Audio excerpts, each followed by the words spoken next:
Hey guys, I'm Georgie from Itty Bitty Acres and I am the sourdough mama. We are making a beautiful loaf today, either of Coruscant or Spelt wholemeal, depending on which packet you've got. It's the same process, so let's have fun. This is my favourite thing. You need to have an active starter, so that means that you've fed your beloved starter Ruby overnight, or possibly all through the day and making it into the night. So this is my gorgeous, active, bubbling starter. Then you need 350 ml of water. I've got a 500 ml jug here just in case. If you have a dough whisk, this is just the best tool ever. It's your new best friend for mixing with so that you're not getting stuff all over your hands. But if you've only got your hands to use, that's totally okay. And I've got 2 teaspoons of beautiful sea salt here and my scales. Now, if you haven't used your scales for a while, can you just check before you start mixing that the battery is good and that it's also weighing properly, because I don't want anything to be out for you, because I want you to get the best loaf possible. So first thing we're going to do is put our bowl on our scale and tear it so that the weight is 0, so you're not weighing the weight of the bowl. And you're going to pour in 150 grams of active bubbly starter. If you're a bit scared that your starter is not active, if it's deflated a little bit, you can do something called the float test. And what that means is just pop a drop of your starter in the water, and if it floats, it's totally fine to use, and if it sinks, it's not fine to use and you'll get a brick, so don't do that. Okay, so my 150 of starters in. I'm now going to tear my scale again so that the weight's back to 0, and I'm going to put 350 of my beautiful filtered water in. If you can use filtered water, that is definitely the best way to go, because you don't want any of those chlorine or other nasties in there from tap water. Okay, you can get rid of your scale now. Grab your dough whisk, or if you don't have a dough whisk, just grab a fork, and you can see how this starter is beautifully floating. That's what I mean by a float test. See all those beautiful bubbles and active yeast happening?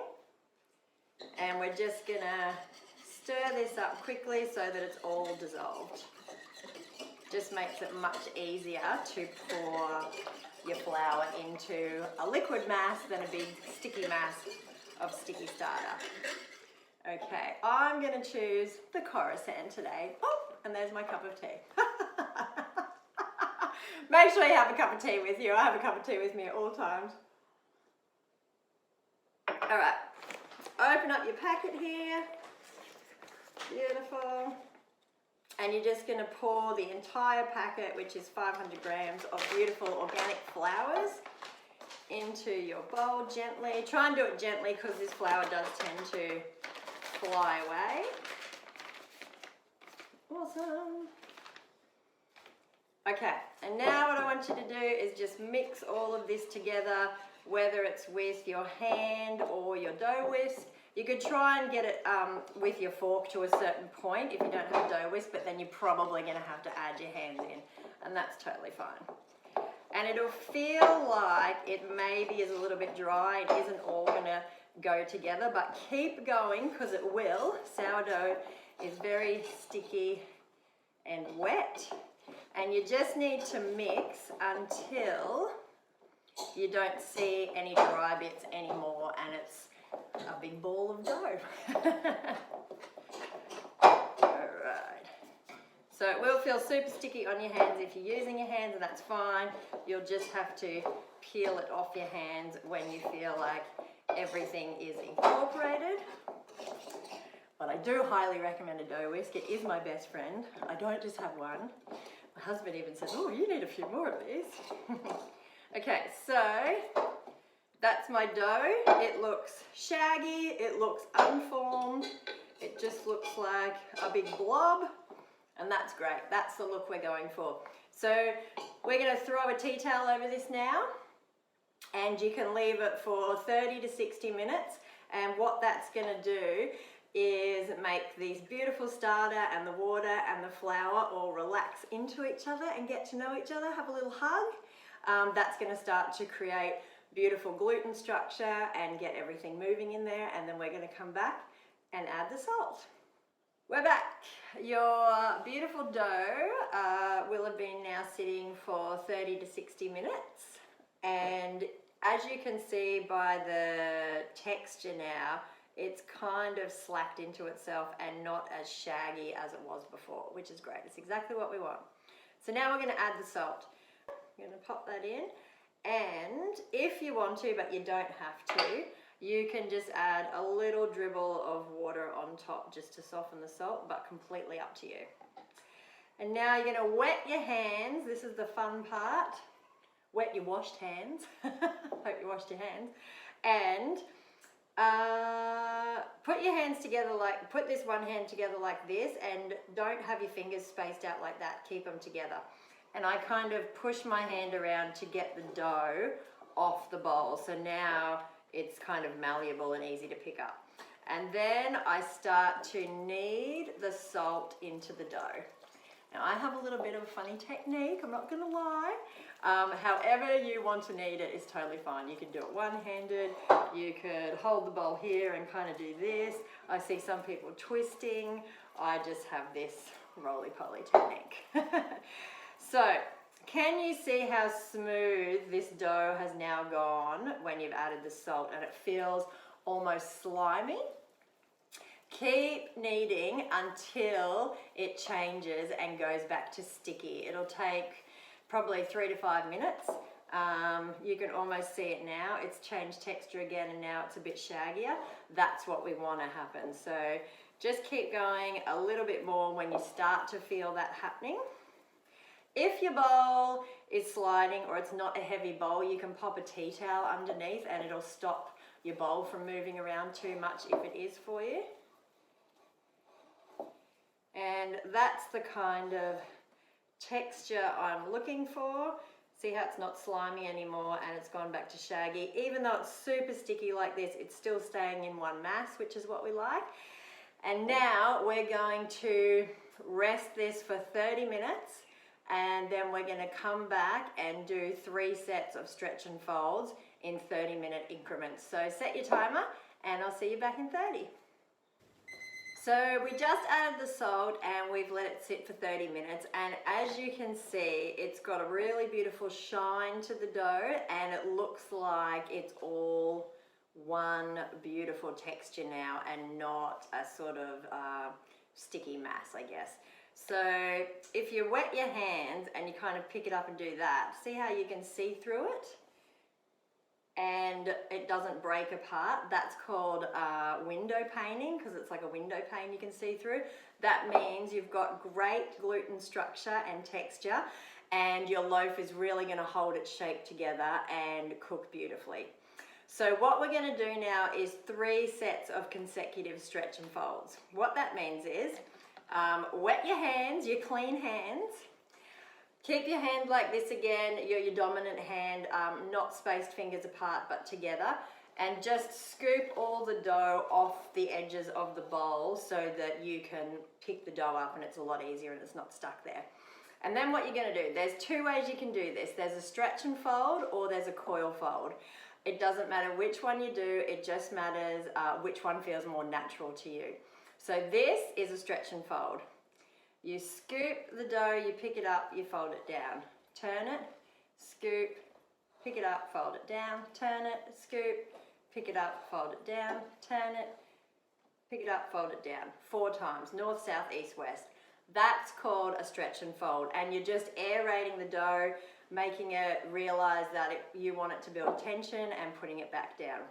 Or if you want to, you can do 2 coil folds. This is my favorite. So I put both my hands together, fingers together. I scoop the dough from the middle and I pick it up and I set it back down, turn it 1 time, scoop the dough from the middle, pick it up, set it back down. That's all you do. Now we're going to cover it again. Put your timer on for another 30 minutes. Do either the stretch and fold or the coil fold again.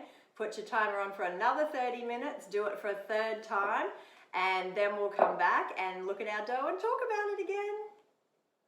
So now you should have done your 3 stretch and folds or coil folds, and now we're at the bulk fermentation part. So what you're going to do now is just let your dough sit covered for an hour, hour and a half, and then we're going to bring it back and shape it.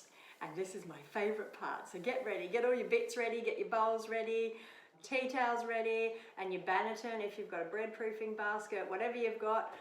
Get ready, whatever you need to get ready, and we'll shape our dough in an hour to an hour and a half. All right, it's my favorite time. This is my favorite therapeutic thing to do, is shape your loaf. Now look, it's not easy, okay? You could be really good at it or really crap at it. I did not wake up being amazing at sourdough, so it is a skill and something that you're gonna work on and master, but give it your best shot. You could keep replaying this and watching it, watch my hands move. You can watch me on Instagram, it's itty.bitty.acres, and I often put up a lot of videos on there about shaping. So don't give up and don't be disheartened if it feels unusual, because it's kind of a funny, unusual thing you're doing with your hands. But let's get into it and see how you feel, and just keep practicing, okay?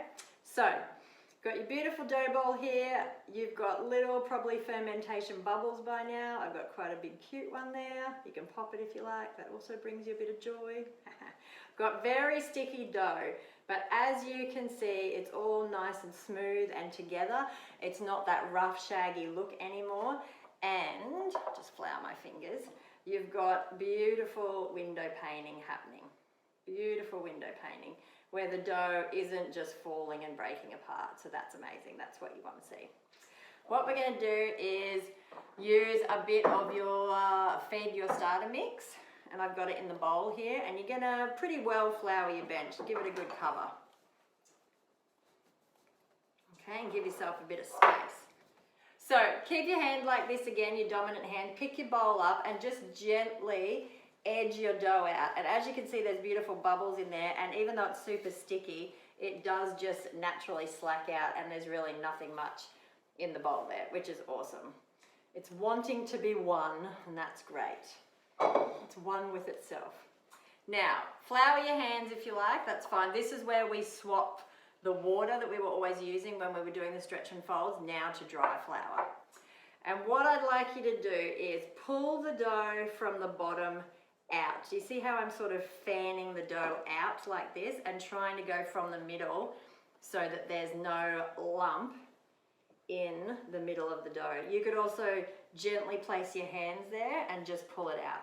And this is called laminating, and some people like to show off, not me, and go for, you know, quite a big area, which you could do, but I don't really have time for that. I'm just trying to make great bread. So this is far enough for me. It's like the size of 1.5 A4 sheets of paper. And you'll feel the dough is like beautiful and soft and supple. It's not tearing, it's all staying together. It's got beautiful gluten structure. Now I'm going to teach you 2 folds. So this is the first one. This is what I kind of call the Chinese dumpling. And I just pull it a bit, stretch it, flip the dough in. Pull it, stretch it, flip the dough in. Flip it in, pull it, stretch it, flip it in. I've kind of got a little pass on here now. I can kind of pull these edges up, and you'll feel as you do that, there's more and more tension until I can't really pull anymore. And then I'm just going to flip it over. And so now I've got this beautiful, very smooth little dough ball with no creases or crevices. Now here's the kicker, watch me closely. This is the shaping bit. I put my hands together like this, not my fingers apart, my fingers together, and I jam them together like butterfly wings. And I twist the ball and tuck it under, twist and tuck it under, twist and tuck it under. I'm tucking it under like a sheet, like a bed sheet if I was making a bed. And as you can see, it's created a nice beautiful shape. I didn't do it very many times, and it's also created a nice tight skin on the top of the dough. Don't worry if you didn't leave yourself enough space and you got down here and you were losing your dough ball. All you need to do is put your bench scraper underneath so that you're not compressing the dough, and move it back up, and that will give you room again to shape it. Tuck it under, twist, tuck it under. Or if it feels more natural for you, you could pull it straight from there. See how it's doing that? Tuck it under, pull it straight from there, tuck it under. Now I've done it quite a few times. It was a bit excessive, but I was showing you. Don't do it that many times. Once you've got this great shape, just leave it, because you can do it too much. This will start to tear and let out all the beautiful gas and airs that you've created in there. So now we're going to do a bench rest. This is our first bench rest, and we're going to leave this dough ball for 10 to 15 minutes. It should sit here beautifully. It's learning to stay in the shape that we wanted and listening to its mummy very well, and then we're going to come back and do a final shape.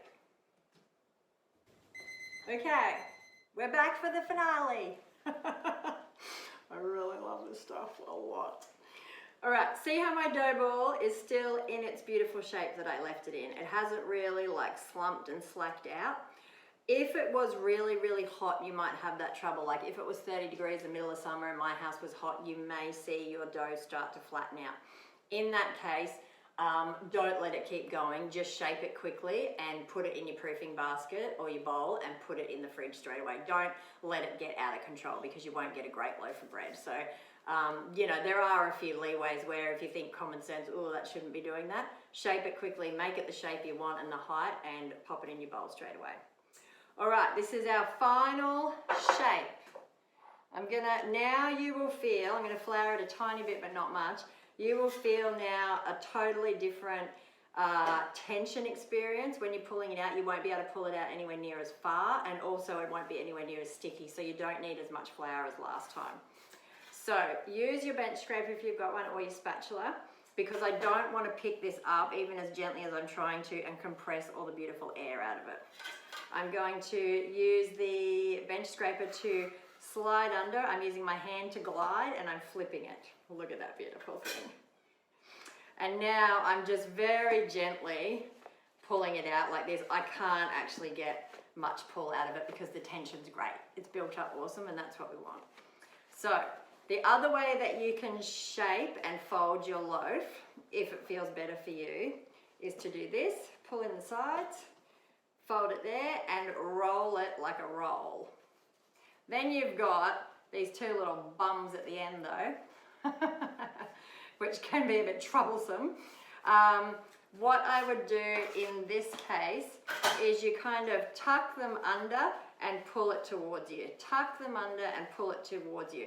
And now I've got this nice sandwich shape if I was going to use either this banneton, which is a traditional proofing basket, or if you're going to bake in a loaf tin. That's the way I would shape that loaf. But what I'm going to do is the romantic round shape, because I love a bit of romance and I love a round loaf. So again, I'm putting my fingers together like butterfly wings, and I'm twisting, tucking under, twisting, tucking under, twisting, tucking under. And now I have this great shaped loaf. And that's all you do.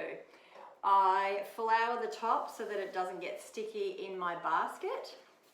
So flour the top. There's two ways you can do this. You can either lay a piece of baking paper out and pick it up, put it on the baking paper, pop it in the bowl, and you can cover that and put it straight in the fridge. Or, this is the way traditionally you do it, you use your banneton. This is a proofing basket. It's got beautiful aeration holes here so that all the dough proofs evenly. So I grab a tea towel, love a bit of leopard, and pop it in your basket. Flour it really, really well so it doesn't stick to your tea towel. And what you're going to do again is use your bench scraper or your spatula if that's what you're using. Pick it up and flip it.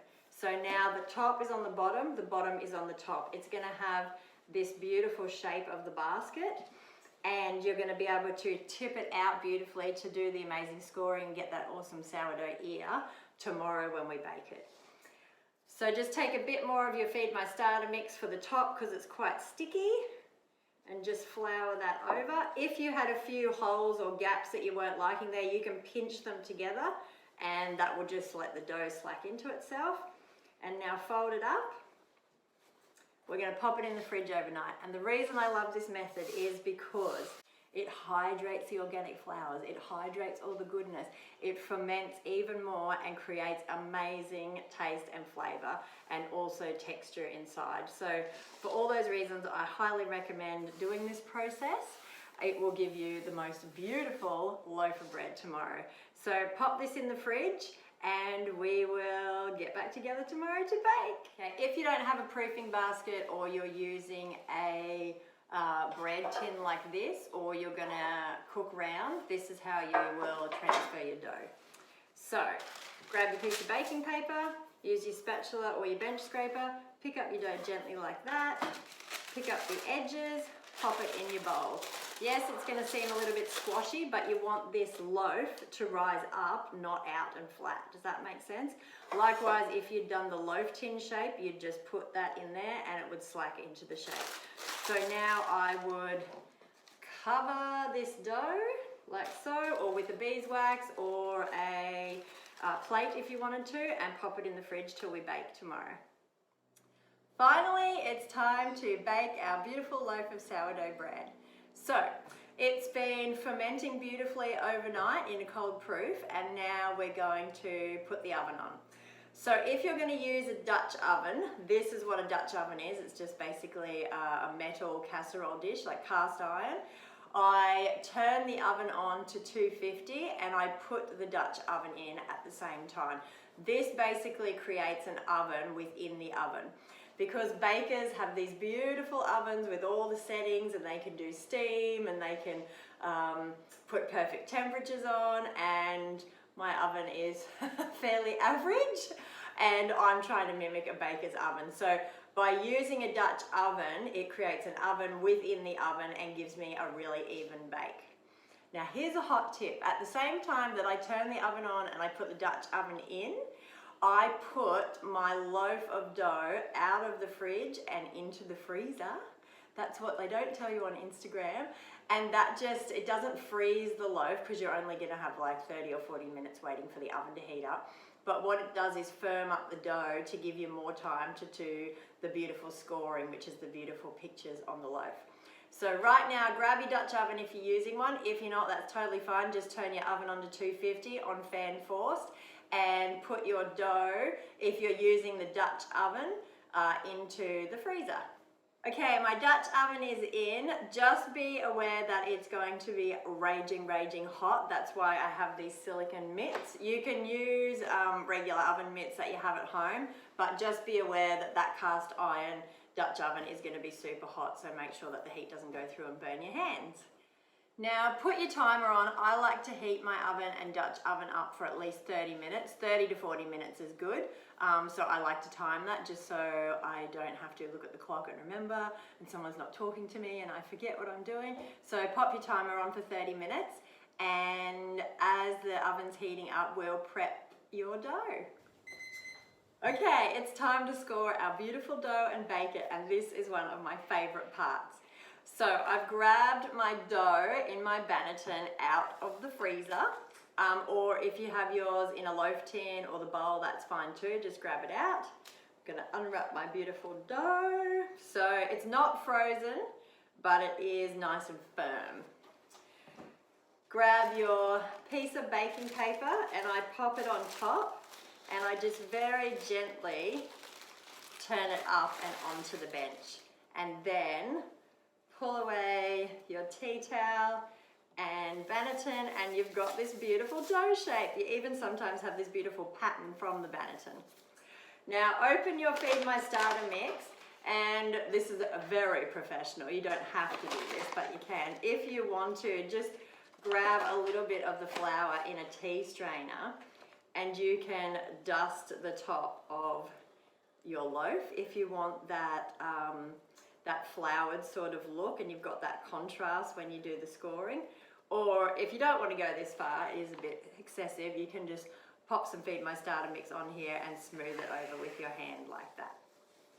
Beautiful. If you feel like it's sliding a little bit, you can give it a bit of a reshape. And then scoring. This is a lame, and a lame is a specific tool to score beautiful sourdough with. It's very sharp, it's got a razor in it, it's very thin. You can try and do it with a kitchen knife, even though I know a kitchen knife's a bit, very sharp too. It's quite thick and it can drag the dough. So if you don't have one of these to start with, it's totally fine, but I would suggest getting one because they're amazing, especially if you want to do all the beautiful patterns.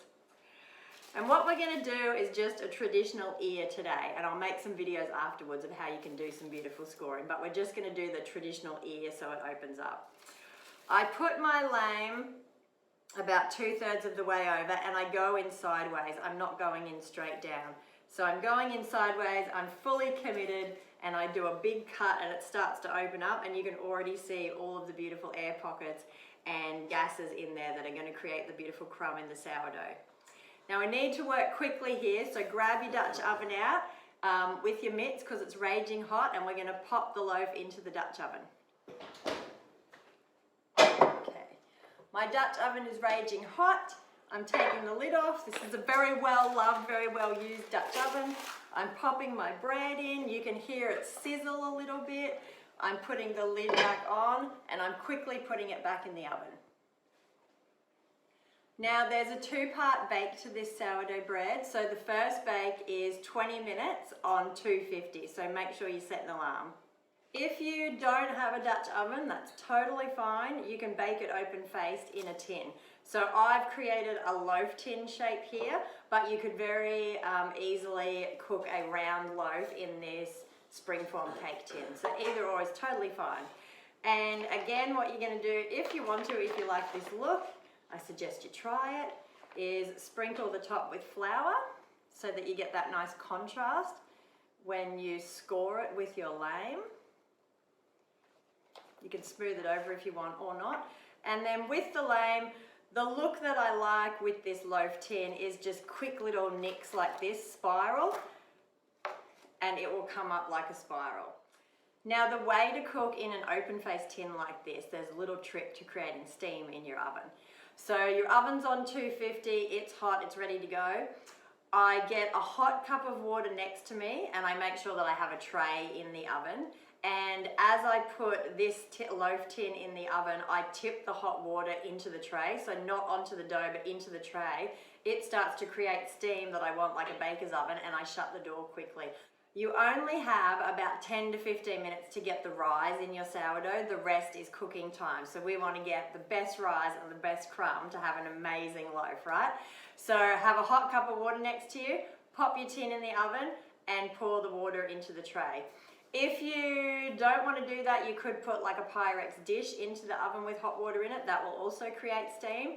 Or when I'm really lazy and I forget the cup of hot water, I just grab a couple of ice cubes and chuck them into the tray because they'll melt and create steam as well. So let's pop this in the oven now. My first 20-minute alarm has just gone off, and this is the most nerve-wracking part for me, taking the lid off the Dutch oven. Even now, I've made like hundreds and hundreds of loaves. It still makes me excited every time. So grab your gloves and let's get your loaf out. Okay, here we are. Let's see how great of an ear I got, if any at all. And look, if you don't get an ear, it's totally fine. It's just what all bread makers go for. Okay, so don't forget your Dutch oven is super hot. Pop the lid off. Ah, it's beautiful. So see how I've got this nice expansion and this ear? And now we're going to put it back in with the lid off and turn the oven down to 220 and set your timer for 20 minutes, and it's going to brown up the loaf and make it beautifully cooked and fresh for us to eat soon. If you are cooking your loaf right now in a loaf tin or the cake-shaped tin, don't obviously open the oven because there's no lid to take off because you're not using a Dutch oven. All you need to do is now turn your oven down to 220 and set your timer for another 20 minutes. Okay, look at our beautiful loaf. The second alarm's gone off, so we've cooked it for 20 minutes at 250 and then 20 minutes at 220, and this is the amazing result. So this Dutch oven is still super hot. What I'm going to do is just very carefully, so I don't burn myself, grab the edges of the paper and pop it down on my little tray here. This Dutch oven is very well loved, sorry. I'm super proud of this loaf. Look how gorgeous she is. Wouldn't anybody be stoked with that? So what I like to do if you do have one at home is grab your thermometer. If you have a meat thermometer or a milk thermometer or a candy thermometer, you can test the internal temperature of your loaf just to make sure it's cooked. I try and find somewhere where there's already naturally a hole so that I don't wreck my beautiful picture. And I go in the middle. I don't go to the bottom of the loaf. I go middle of the loaf. As long as your thermometer gets to 95 or over, your loaf is beautifully cooked and you've done an amazing job. I also baked a separate loaf in the loaf tin so that you can see the two side by side. So this was done in the Dutch oven with the lid on and then the lid off, and this was just done in the oven lid off the entire time. And as you can see, it's still beautiful, still looks like an amazing loaf of bread. We'll pull it out now and have a little look. Whew, it's hot. Hang on. This one is the Spelt wholemeal and this one is the Coruscant, but you could do either shape in either way. Now what you have to do with both of these bakes is wait an hour at least to cut your loaf. And I'm sorry. I know that's not what you want to hear, but you cannot cut hot bread and there's a good reason for that.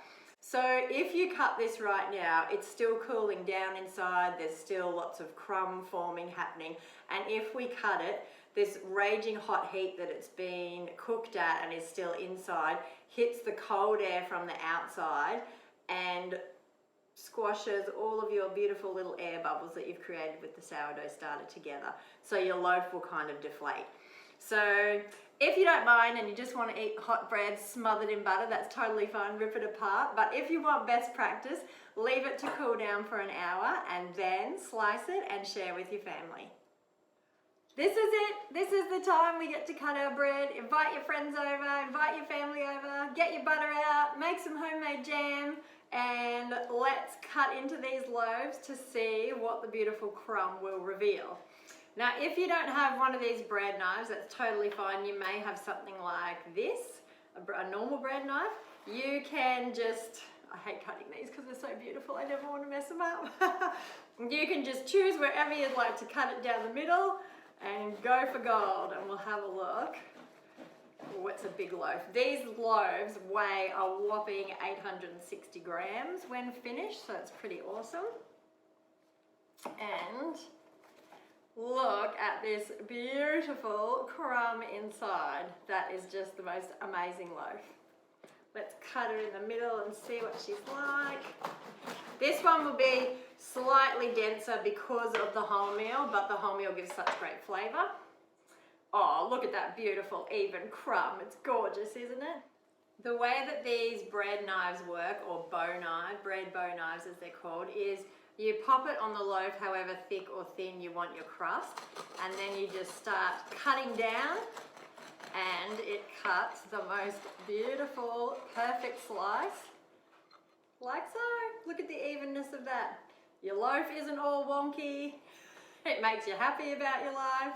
Now you can slather this with butter and just make a cup of tea and eat.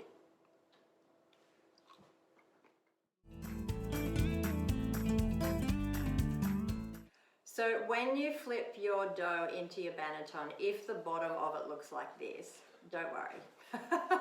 It would cook fine if you did nothing, but if it's hurting your ego a little bit, we can fix it. So just get your little pinchers on and pinch the dough. If you want to use a bit of flour, you can. Pinch the dough together and it will all go back together, and that might make you feel better.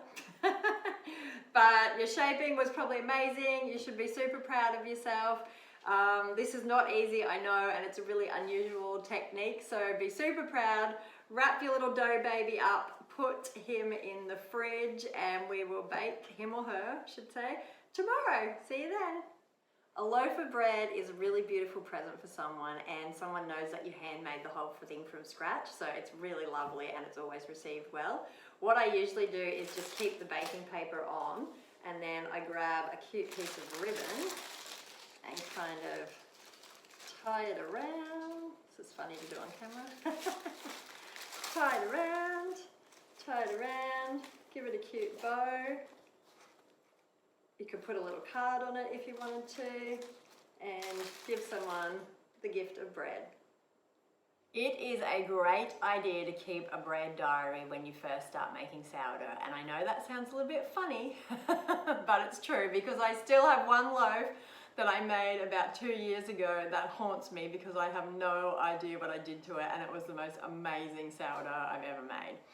So what I mean by a bread diary is each time you make a loaf, maybe write down the temperature of the oven, the times that you let it ferment for, whether it was overnight in the fridge or overnight plus, 5 hours into lunchtime, whether you cooked it in a Dutch oven or you just used the tin method, whether you accidentally missed the timing or your timer went off or you forgot to put a timer on so you're not really sure what the time was. So all these things will kind of give you an overview. If you make 5 loaves and let's say you had 4 great ones and 1 crappy one, you could then maybe look at your bread diary and see what you didn't do to this crappy loaf that you did to these 4 amazing ones, and then you know how to bake better bread.